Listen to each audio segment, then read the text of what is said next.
Selamat pagi Bapak Ibu semua, selamat hari Minggu, selamat kita ketemu lagi dalam ibadah online NLCC Indonesia hari ini, tanggal 5 September 2021. Baik Bapak Ibu, sebelum kita lebih lanjut, kita mau memuji menyembah Tuhan, kita mau mendengarkan firman Tuhan, mari kita tundukkan kepala, kita berdoa. Tuhan, kami bersyukur, berterima kasih karena hari ini kami ada waktu lagi untuk beribadah bersama, walaupun secara online, tapi terima kasih untuk waktu ini, terima kasih untuk pemeliharaan Tuhan buat tiap-tiap kami sampai hari ini. Kami mau duduk diam di sekitar firman-Mu, kami mau memuji menyembah-Mu.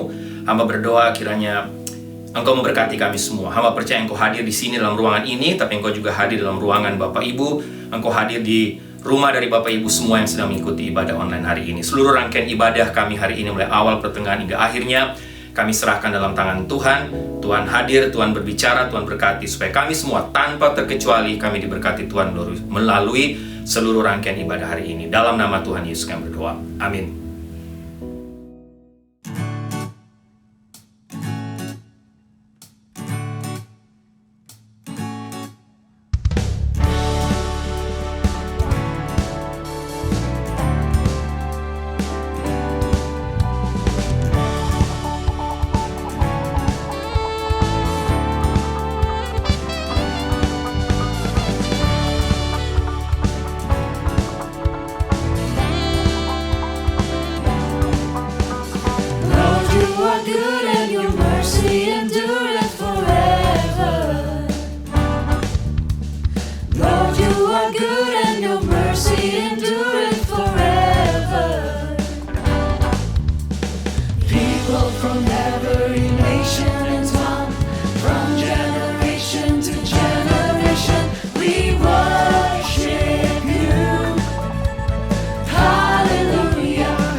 Lord, you are good and your mercy endureth forever.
beginning.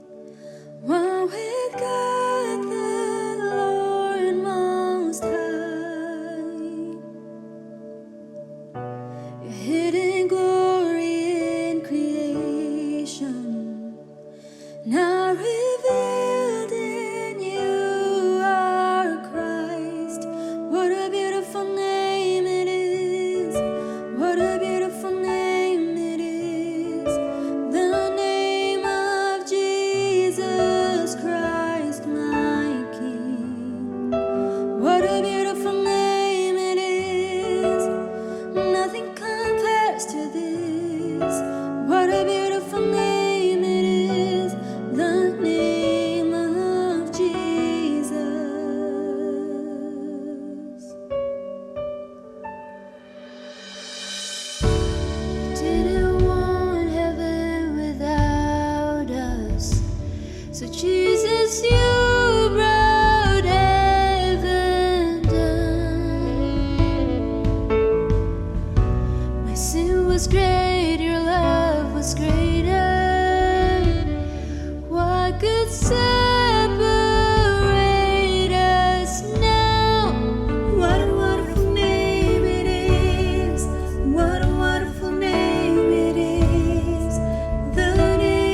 What a beautiful name it is. Nothing compares to this. What a beautiful name it is. The name of Jesus. What a beautiful name it is. The name of Jesus.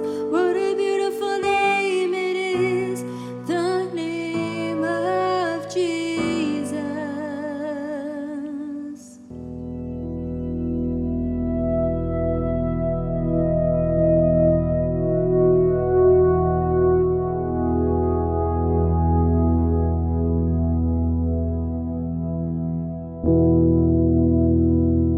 Baik Bapak Ibu, tanpa terasa kita hari ini sampai pada tanggal 5 September 2021. Dan minggu lalu kita baru saja mengakhiri seri khotbah tentang belajar dari pasangan-pasangan terkenal dalam Alkitab. Doa saya dan Ibu Sarah, kita semua diberkati oleh Tuhan melalui seri khotbah tentang pasangan terkenal dalam Alkitab. Dan hari ini bulan September kita akan memulai satu seri khotbah yang baru, yaitu seri khotbah belajar dari Nabi Elia, seorang nabi besar dalam perjanjian lama, khususnya melalui iman Nabi Elia yang sangat besar. Dan sekali lagi, doa saya dan Ibu Sarah melalui seri yang baru ini, belajar dari Nabi Elia, belajar dari iman yang besar, kita semua diberkati oleh Tuhan lagi. Dan kiranya semua Bapak Ibu, semua kita dikuatkan, iman kita makin hari makin kuat, makin hidup bergantung kepada Tuhan. Hari ini saya akan mulai seri khotbah ini dengan tema keluar dari zona nyaman. Terambil dasar firman Tuhan yang terambil dari 1 Raja-Raja 17 ayat 1. Sebelumnya mari kita tundukkan kepala, kita berdoa sekali lagi. Tuhan, sekali lagi hamba percaya Engkau ada di sini, Engkau ada dalam ruangan di mana hamba menyampaikan firman Tuhan. Engkau Allah yang tidak terbatas, Engkau tidak dibatasi oleh tempat dan waktu. Engkau juga hadir di tengah-tengah ruangan Bapak Ibu, kapanpun mereka sedang menonton atau mengikuti ibadah online ini. Dan ya, hamba percaya Engkau akan memberkati tiap-tiap kami. Urapi hamba menyampaikan firman Tuhan dengan kekuatan, kesehatan terlebih urapan Tuhan. Kiranya firman Tuhan sudah menguatkan, menjadi berkat buat hamba, juga menguatkan, menjadi berkat buat semua Bapak Ibu, semua yang mengikuti atau mendengarkan ibadah ini, mendengarkan firman Tuhan ini. Berfirmanlah Tuhan, bersabdalah, karena kami sudah siap untuk mendengar kebenaran firman-Mu. Dalam nama Tuhan Yesus kami berdoa. Amin. Bapak Ibu, mari sama-sama kita lihat satu ayat saja, 1 Raja-Raja pasal 17 ayat 1. Untuk memulai seri khotbah ini, saya akan bacakan buat Bapak Ibu.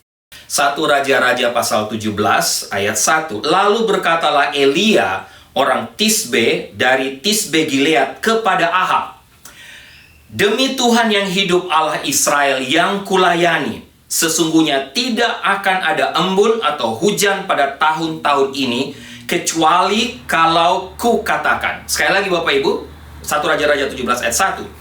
Lalu berkatalah Elia orang Tisbe dari Tisbe Gilead kepada Ahab, demi Tuhan yang hidup, Allah Israel yang kulayani, sesungguhnya tidak akan ada embun atau hujan pada tahun-tahun ini, kecuali kalau ku katakan.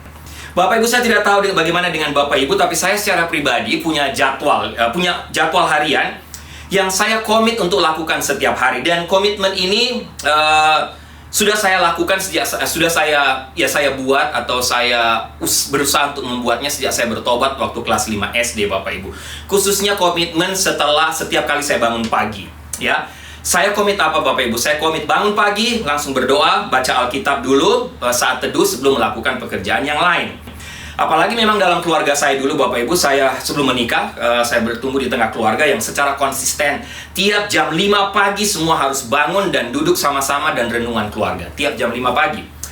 Waktu kuliah di I3 itu juga berlanjut karena semua wajib Bapak Ibu, mahasiswa teologi di I3 waktu itu, semua mahasiswa harus bangun jam 4.45 pagi, dikasih waktu, bangun lebih cepat tentunya lebih bagus. Ada waktu 15 menit untuk renungan, untuk saat teduh, baca Alkitab secara pribadi, karena jam 5 kita semua sudah dapat schedule, sudah dapat jadwal untuk kerja bakti namanya Bapak Ibu. Bersihkan WC, bersihkan kamar mandi, bersihkan area-area sekitar kampus, pokoknya taman dan lain sebagainya. Jadi 4.45 semua sudah diminta, harap bel bunyi, bangun saat teduh Bapak Ibu. Jam 5 kita sudah harus kerja bakti. Dan saya komit untuk melakukan schedule rutin itu Bapak Ibu setiap kali saya bangun pagi. Tapi Bapak Ibu setelah tentunya setelah menikah, setelah punya keluarga, apalagi setelah kita merging dengan NLCC, Bapak Ibu tahu, saya juga ada wajib, ada jam kantor dan lain sebagainya. Saya harus masuk kantor, melakukan beberapa pekerjaan yang harus saya selesaikan. Waktu sudah mulai sibuk, Bapak Ibu, tentunya sudah ada jam kantor. Saya bangun pagi, saya bilang, saya buat air panas dulu supaya saya mau buat hot chocolate, Bapak Ibu.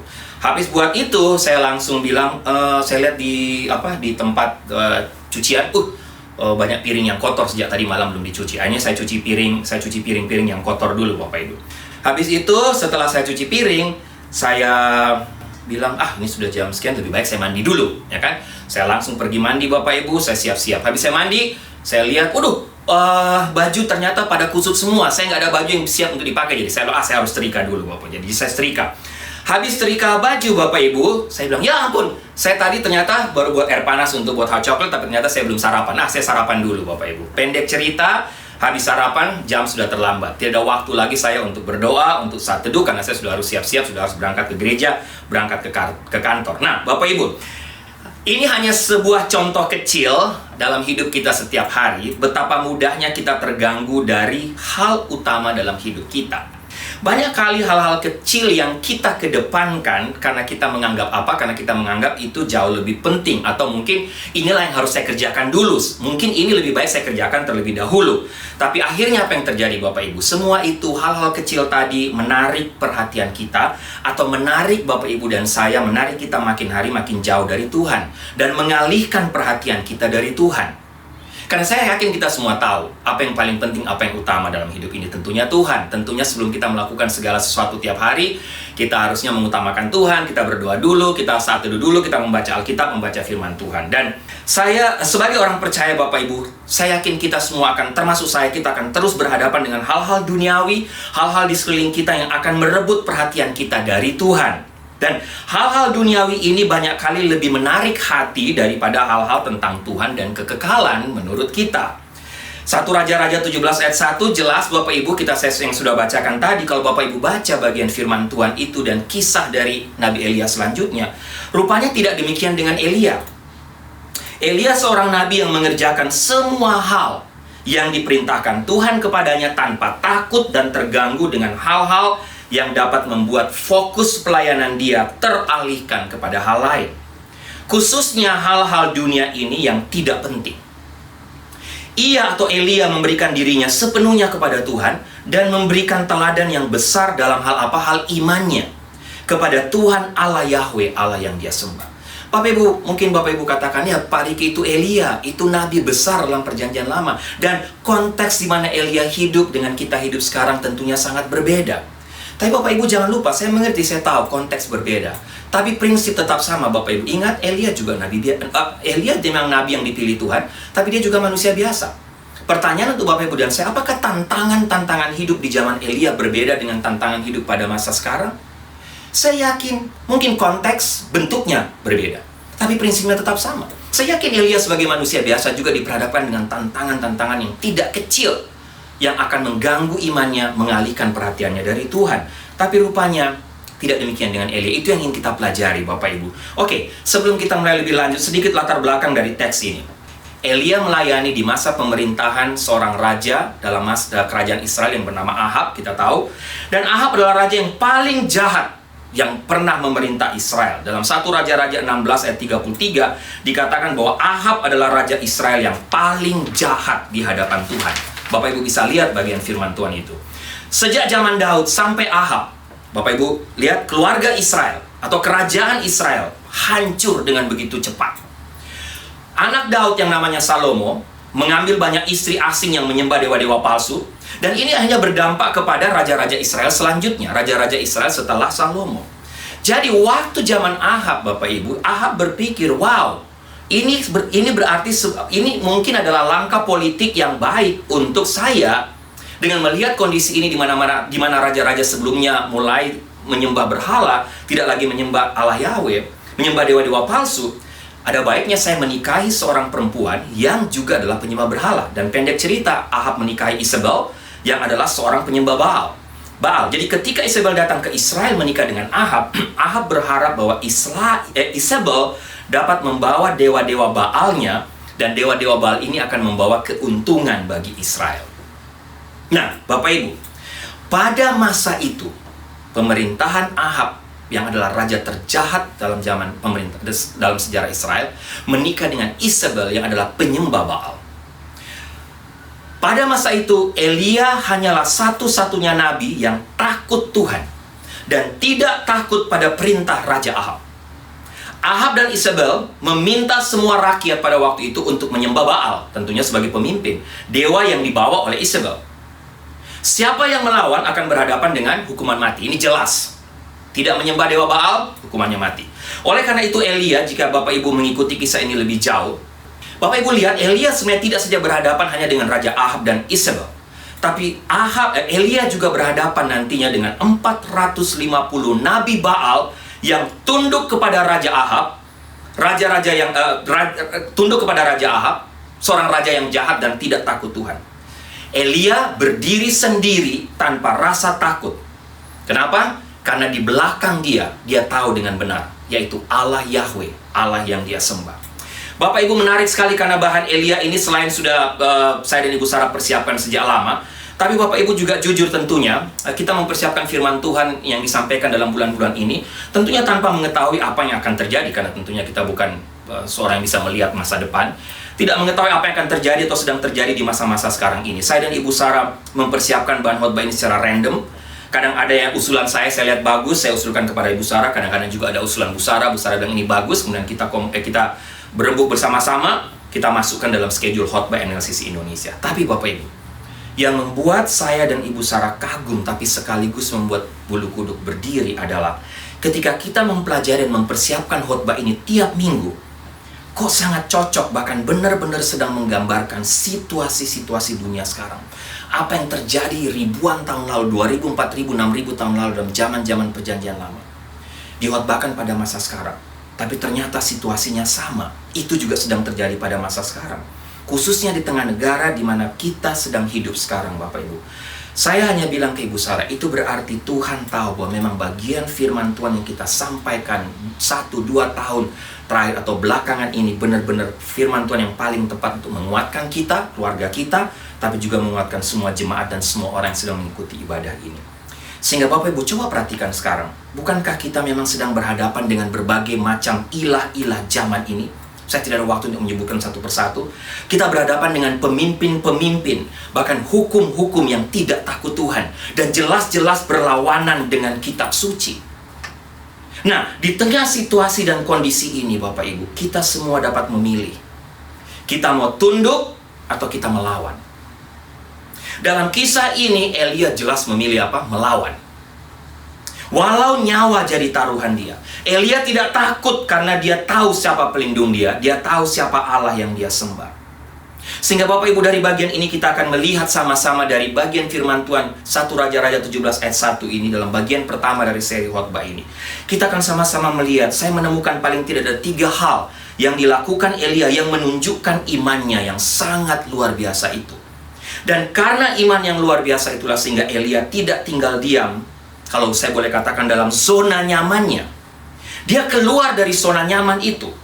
Apa zona nyaman Elia Bapak Ibu? Menurut saya zona nyaman Elia adalah sebagai seorang hamba Tuhan waktu itu rasa aman.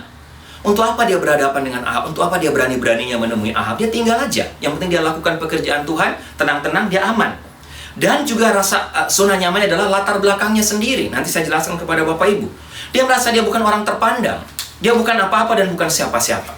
Tapi Bapak Ibu, mari sama-sama kita lihat, kita belajar dari iman Elia. Yang pertama, Elia tidak takut walaupun dia tahu dia bukan berasal dari keluarga terpandang. Dia tidak dipandang oleh orang.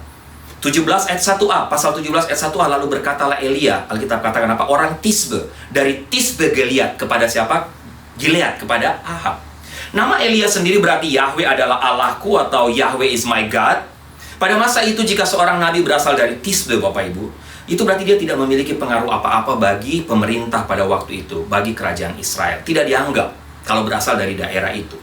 Dan pasal 17 ayat 1 tadi menceritakan bahwa Elia yang dari Tisbe tadi, dari tempat yang tidak terpandang, yang tidak pernah dianggap oleh seluruh raja-raja Israel dan bahkan orang Israel, datang menemui Raja Ahab. Dan ketika Elia berusaha masuk untuk menemui Ahab Bapak Ibu, sudah pasti Bapak Ibu, dia akan ditolak karena dia tidak punya pengaruh apa-apa waktu itu. Sama seperti kalau saya sekarang, misalnya saya atau Ibu Sarah berusaha untuk tiba-tiba datang ke White House, Bapak Ibu, dan ketok di sana dan minta izin untuk bertemu dengan presiden sekarang ini. Kira-kira seperti itu. Mana mungkin Bapak Ibu, mana mungkin diizinkan? Ya, tiba-tiba datang dan katakan saya mau ketemu dengan Bapak Presiden. Saya ingin menyampaikan sesuatu.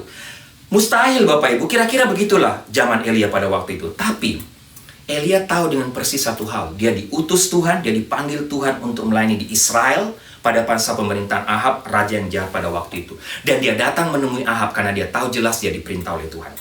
Ketika Elia berani melangkahkan kaki ke istana raja tanpa diundang, tanpa punya pengaruh apa-apa, menurut saya inilah yang disebut langkah iman.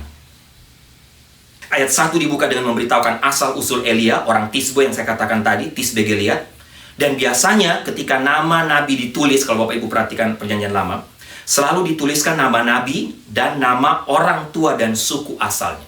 Misalnya Elia bin Efraim atau Elia bin Yehuda, Elia bin Dan lain sebagainya.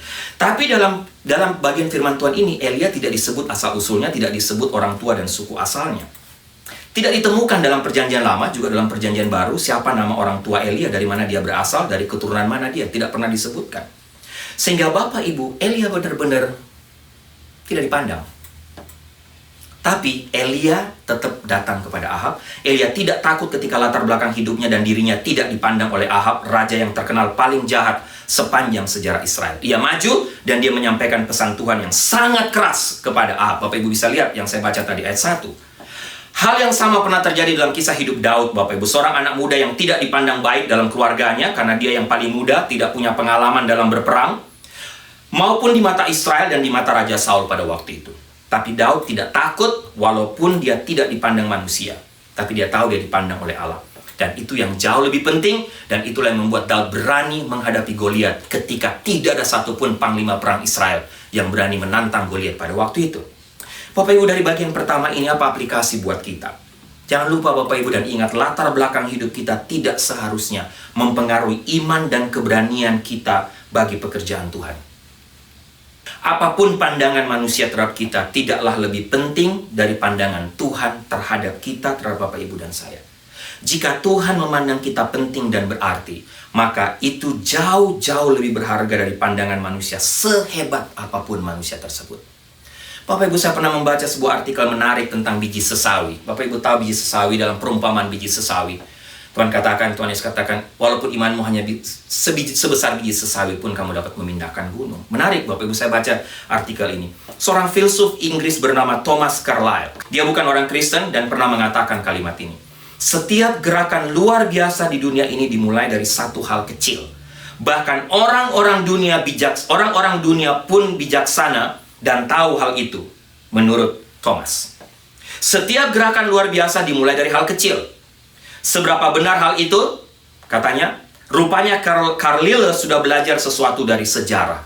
Contohnya, Alexander Agung yang menaklukkan dunia. Siapa tidak kenal Alexander Agung? Semua dimulai dari mana? Alexander Agung, hanya dari satu orang saja. Sama juga dengan Confucius, Bapak Ibu. Confucius hanya memberikan satu gagasan dari dirinya sendiri, tapi dengan gagasan dari satu orang ini, dari seorang yang Confucius, dia berhasil menaklukkan Tiongkok dengan gagasan Konfusianismenya. Ajaran moral tentang suatu filsafat, meskipun bukan sesuatu agama dan tidak dianggap sebagai suatu agama, tapi seluruh Tiongkok hidup di bawah ajaran Confucius selama bertahun-tahun. Demikian pula dengan sejarah gereja, Bapak Ibu. Siapa yang tidak kenal dengan Martin Luther? Siapa yang tidak kenal dengan John Wesley? Mereka akhirnya dikenal sebagai Martin Luther dikenal sebagai bapak reformasi terbesar, menghasilkan gerakan Protestan pada masa sekarang yang berkembang begitu luar biasa. Dari mana mulainya? Dari satu orang yang kecil, Martin Luther, yang tidak dikenal oleh siapapun, tidak dipandang orang. Waktu itu dia harus berhadapan dengan seluruh gereja Roma Katolik. Tapi Martin Luther tidak takut, Bapak Ibu, karena dia tahu apa yang ingin disampaikan asalnya dari Tuhan. Demikian pula dengan John Wesley ketika dia melawan korupsi di gereja Anglikan dan berkhotbah tentang kesucian. John Wesley di abad ke-18 hanya sendiri melawan seluruh gereja. Tapi Bapak Ibu lihat, kegerakan itu sampai sekarang. Demikian pula dengan Yesus, Bapak Ibu. Yesus seorang diri saja. Semua pemimpin bangsa termasuk para ahli Taurat dan imam-imam besar melawan Yesus pada waktu itu. Di zaman perjanjian baru, para ahli Taurat ialah orang-orang yang terpelajar pada zaman modern, kira-kira seperti sekarang ini, disebut sebagai doktor-doktor, profesor dalam kitab suci. Saat itu mungkin mereka mengatakan kepada Yesus, bagaimana bisa engkau mengalahkan kami sebagai ahli-ahli agama pada sekarang ini? Siapa engkau? Hanyalah anak seorang tukang kayu. Tapi Bapak Ibu lihat, dari Yesus, 12 murid atau 11 murid akhirnya, sampai sekarang, lihat kegerakan kekristenan. Begitu luar biasa Bapak Ibu. Ada satu kalimat diucapkan, lihat kekristenan sekarang, makin dihambat, tetap merambat. Bapak Ibu, terus berkembang demikian luar biasa. Yang pertama Bapak Ibu, sekali lagi kita belajar, Elia tidak takut. Dia tidak takut karena dia tidak takut walaupun dia tidak dipandang dan dia berasal dari keluarga yang tidak terpandang. Yang kedua Bapak Ibu, kita belajar iman Elia. Elia tidak takut karena dia tahu siapa yang mengutus dia. Bapak Ibu lihat ayat 17 pasal 17 ayat 1b. Demi Tuhan yang hidup, Allah Israel yang kulayani. Dan inilah rahasia iman Elia yang sangat luar biasa itu Bapak Ibu. Bukan dari dirinya dan kekuatan atau kehebatan dia dalam bernubuat atau berkata-kata, tapi pada siapa? Tuhan yang hidup. Mengapa Elia mengatakan Tuhan yang hidup? Karena semua dewa yang disembah oleh Ahab, Isabel, dan seluruh bangsa Israel adalah Allah yang mati. Baal bukanlah Allah yang hidup yang dapat memberikan pertolongan, kekayaan, kemakmuran, dan perlindungan dari musuh Bapak Ibu. Itulah sebabnya dalam bagian berikut kita melihat Elia mengajak Israel untuk menguji siapa Tuhan yang hidup, Baalkah atau Allah Yahweh. Dan iman Elia sekali lagi tidak didasarkan kepada dirinya sendiri, pada kekuatannya, kehebatannya, tapi kepada Tuhan yang hidup, yang dia yakini mengutus dia. Dan Bapak Ibu penting untuk mengetahui hal ini karena Elia tidak dapat maju sekalipun dia menyembah dan melayani Allah yang hidup jika bukan Tuhan yang mengutus dia. Dan dengan bekal inilah Elia maju tanpa rasa takut. Yang pertama, Elia tidak takut walaupun dia tidak dipandang. Yang kedua, Bapak Ibu bisa lihat, Elia tidak takut karena dia tahu siapa yang mengutus dia. Sehingga aplikasi untuk bagian yang kedua Bapak Ibu adalah, jangan lupa, ketika Tuhan mengutus kita atau memberikan beban dalam hati kita, jangan takut. Jangan takut untuk tetap maju dengan iman dan tanpa rasa takut. Karena kita tahu siapa yang membackup, siapa backing kita. Yaitu Tuhan yang hidup, yang telah menolong kita di masa lampau, yang telah juga membuat Daud mampu mengalahkan Goliat yang besar, yang saya sampaikan tadi, yang kuat dan sepertinya tidak terkalahkan. Ketika Bapak Ibu dan saya, kita semua mendapat backingan dari Tuhan yang hidup, apa yang kita takutkan? Manusia, pemerintah, pemimpin yang tidak takut Tuhan, atasan kita yang menekan kita karena dia tidak takut Tuhan, dia membuat kita susah, dia menekan kita karena dia tahu kita orang percaya, teman-teman, sahabat kita, keluarga kita, Bapak Ibu, tidak ada. Karena kita pergi dengan kuasa Allah yang hidup, jangan takut, dia beserta dengan kita. Dan itu janjinya untuk kita, untuk Bapak Ibu dan saya. Dari bagian ini Bapak Ibu, saya ingat ada satu kisah, satu cerita tentang Robert Ingersoll, yang merupakan seorang ateis. Dia menyampaikan satu seminar untuk menentang Tuhan Yesus dan Alkitab di antara banyak orang. Dan Robert Ingersoll ini sangat terkenal dengan kemampuan oratorisnya yang begitu luar biasa. Suatu malam, waktu dia berpidato, setelah dia berpidato menghasut para audiens untuk menyerang iman Kristen kepada Tuhan Yesus, dia secara dramatis mengeluarkan jam tangannya, Bapak Ibu. Dia buka jam tangannya dan dia katakan, saya akan beri kesempatan kepada Tuhan untuk membuktikan dirinya bahwa dia benar-benar ada dan dia maha kuasa. Saya menantang dia, Tuhan maksudnya, untuk membunuh saya dalam waktu 5 menit. Bapak Ibu, waktu itu suasana sangat hening dan tegang. Bahkan diceritakan ada sampai seorang wanita yang jatuh pingsan. Orang-orang gelisah dan banyak yang meninggalkan aula di mana Ingersoll berbicara waktu itu. Setelah 5 menit berlalu Bapak Ibu, sang ateis tadi berseru, lihat, tidak ada Tuhan. Lihat, saya masih hidup.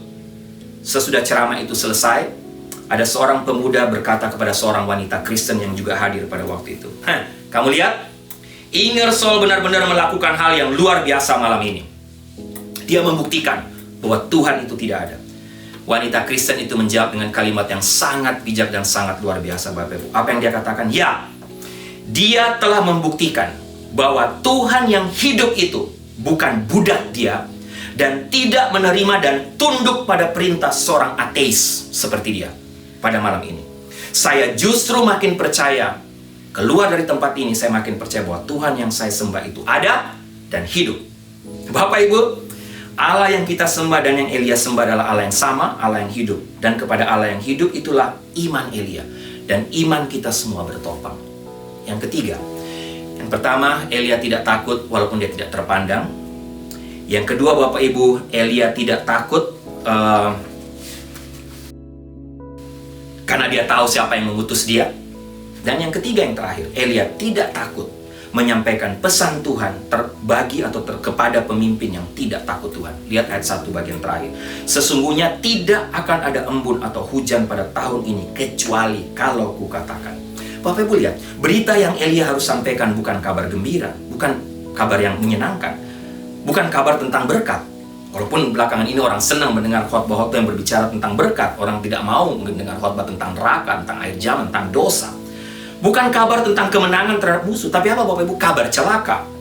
Mengapa Tuhan memberikan pesan ini untuk Elia sampaikan kepada Ahab? Karena sejak bangsa Israel dipimpin oleh Ahab, sudah saya sampaikan tadi, mereka makin menjadi kejahatan mereka. Mereka beralih dari menyembah Tuhan Allah yang hidup kepada Baal dan Asyera yang mati dan tidak punya kuasa. Dan Ahab tidak, atau makin hari makin tidak peduli tentang Tuhan. Ahab hanya peduli kepada uang dan kuasa. Ahab tidak peduli dengan para petani, para pekerja yang bekerja keras, yang mengharapkan berkat berupa hujan bagi ladang mereka. Para petani yang bekerja keras agar ada makanan bagi seluruh bangsa, termasuk bagi Ahab dan Isabel yang jahat dan menjilat Baal. Itulah sebabnya Tuhan mengirimkan berita kekeringan dan menahan hujan. Bahkan embun pun tidak akan ada. Bapak Ibu lihat, sekarang walaupun tidak hujan, kalau Bapak Ibu bangun pagi ada basah, ada embun. Tapi pada waktu itu, Tuhan katakan kepada Elia, sampaikan kepada Ahab, tidak akan ada hujan, embun sekalipun tidak akan ada. Tujuan apa? Tuhan ingin mengingatkan bangsa Israel untuk berbalik kepada Tuhan. Dengan tidak ada hujan bahkan embun, tentu apa yang terjadi Bapak Ibu? Semua panen akan gagal. Dan jika panen gagal, tidak akan ada makanan di seluruh negeri itu. Itu berarti mereka akan diserang dengan kekeringan, tapi sekaligus kelaparan yang begitu luar biasa. Ini tanda kutukan dari Tuhan. Israel tahu ketika kekeringan datang, ketika kelaparan datang, mereka pasti ya tahu bahwa ini hukuman Tuhan Allah Yahweh bagi mereka.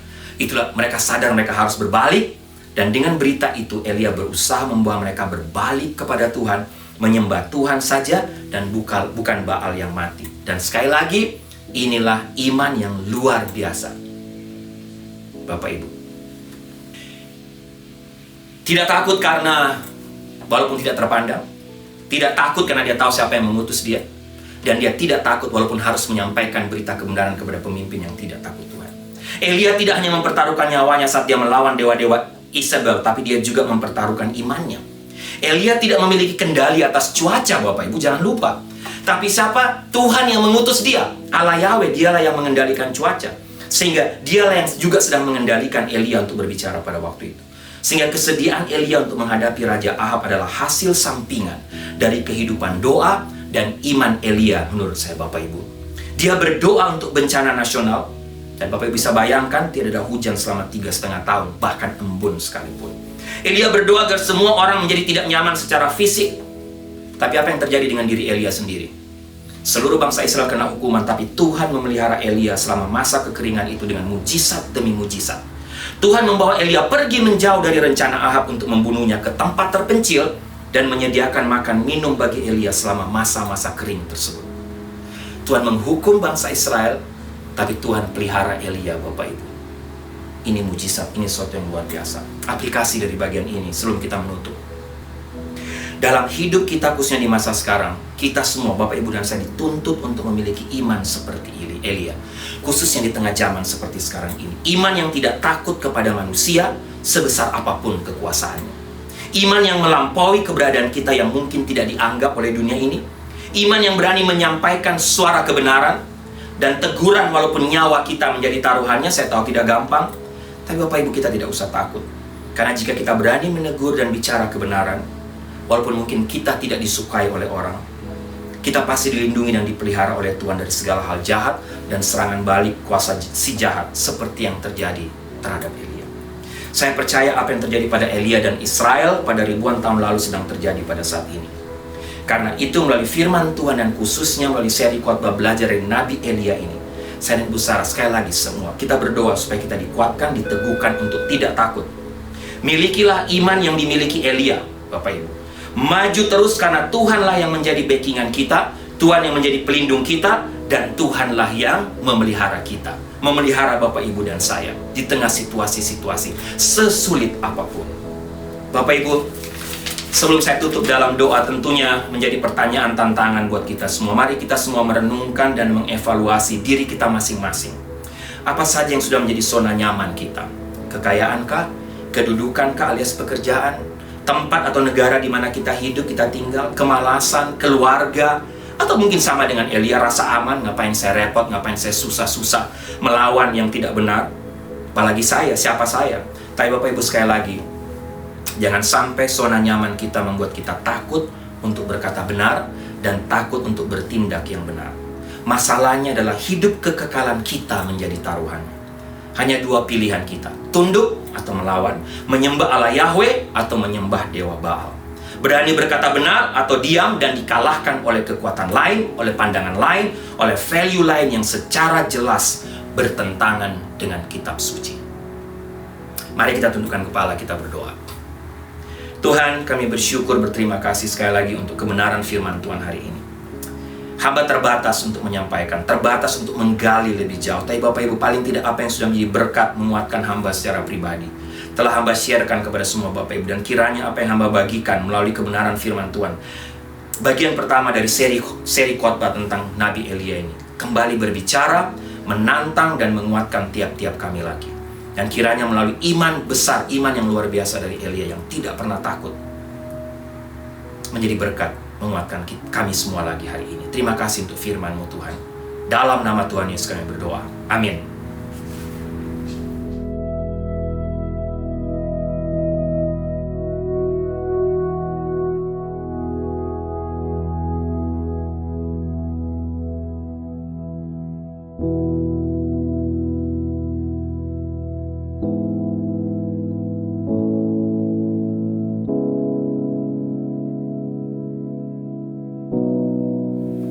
Baik Bapak Ibu, mari sama-sama kita siapkan hati untuk masuk dalam perjamuan kudus hari ini.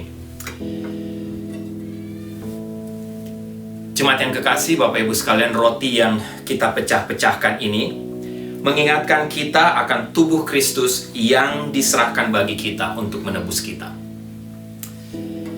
Demikian pula dengan cawan minuman ini yang kita pakai untuk mengucap syukur, mengingatkan kita akan darah Kristus yang dicurahkan bagi kita untuk pengampunan dosa kita.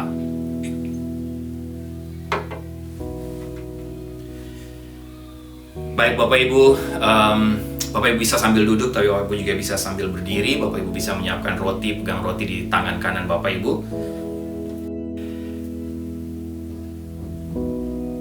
Yesus berkata, "Inilah tubuhku yang diserahkan bagi kamu.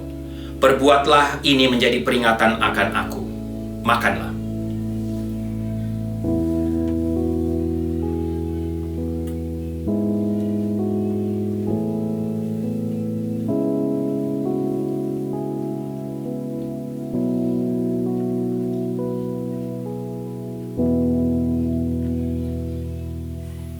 Pada malam yang sama Yesus pun berkata, "Cawan ini adalah perjanjian baru yang dimeteraikan oleh darahku.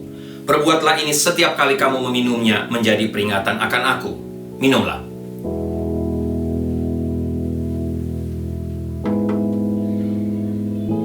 Bapak Ibu, mari kita tundukkan kepala, kita berdoa. Tuhan, kami bersyukur, berterima kasih karena hari ini kami ada waktu, kesempatan untuk melakukan perjamuan kudus. Hamba berdoa, melalui perjamuan kudus hari ini, kami tidak hanya saja mengingat dan mengenang pengorbanan-Mu 2000 tahun yang sekitar 2000 tahun yang lalu di atas kayu salib di Bukit Golgota.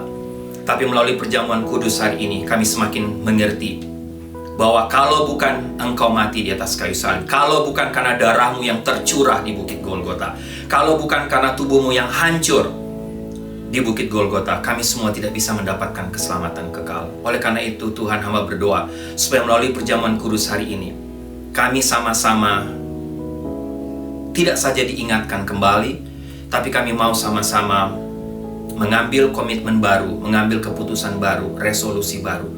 Untuk waktu-waktu di depan kami semakin menghormati Engkau, kami semakin mengasihi Engkau, dan kami semakin hidup takut akan Engkau. Kami terus hidup dalam kekudusan.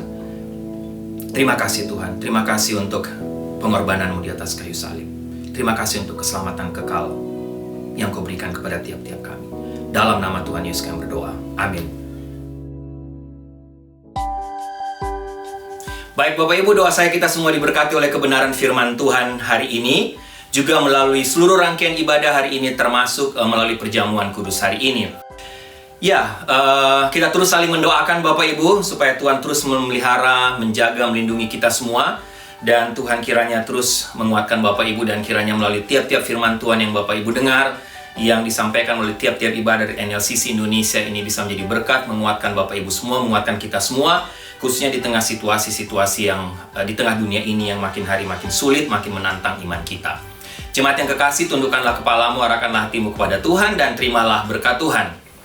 Anugerah keselamatan dari Tuhan Yesus Kristus, kasih sayang yang tidak berkesudahan dari Allah Bapa, serta penyertaan dari Roh-Nya yang kudus, kiranya menyertai engkau sekalian, mulai hari ini sampai Maranatha, Tuhan Yesus datang kembali. Haleluya, amin.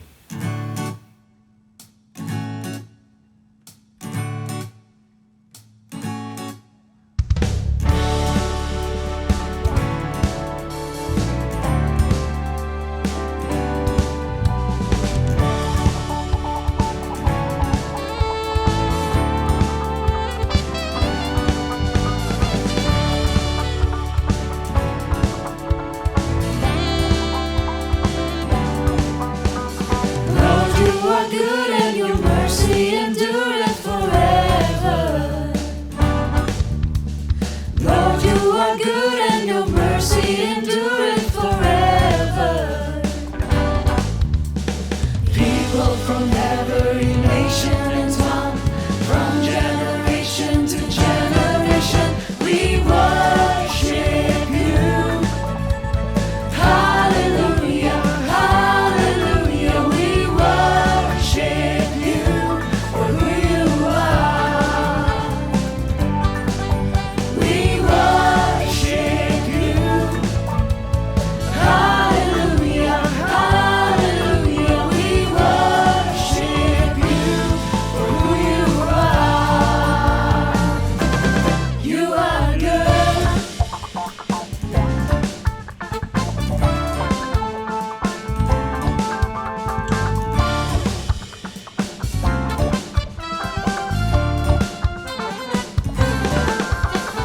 Lord, you are good and your mercy endureth forever.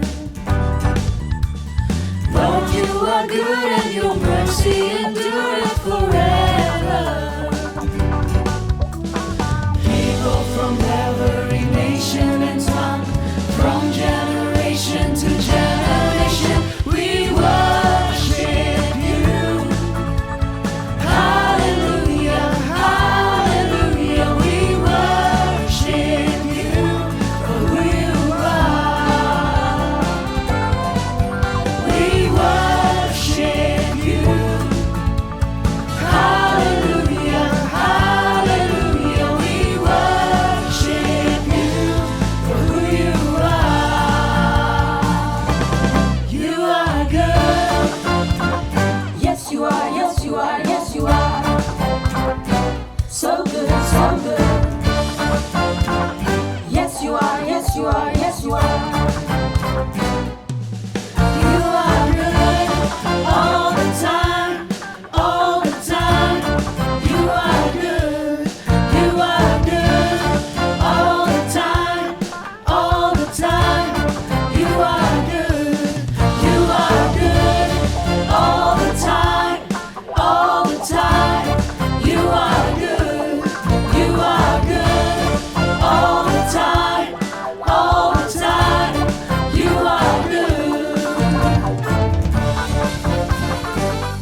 are good and your mercy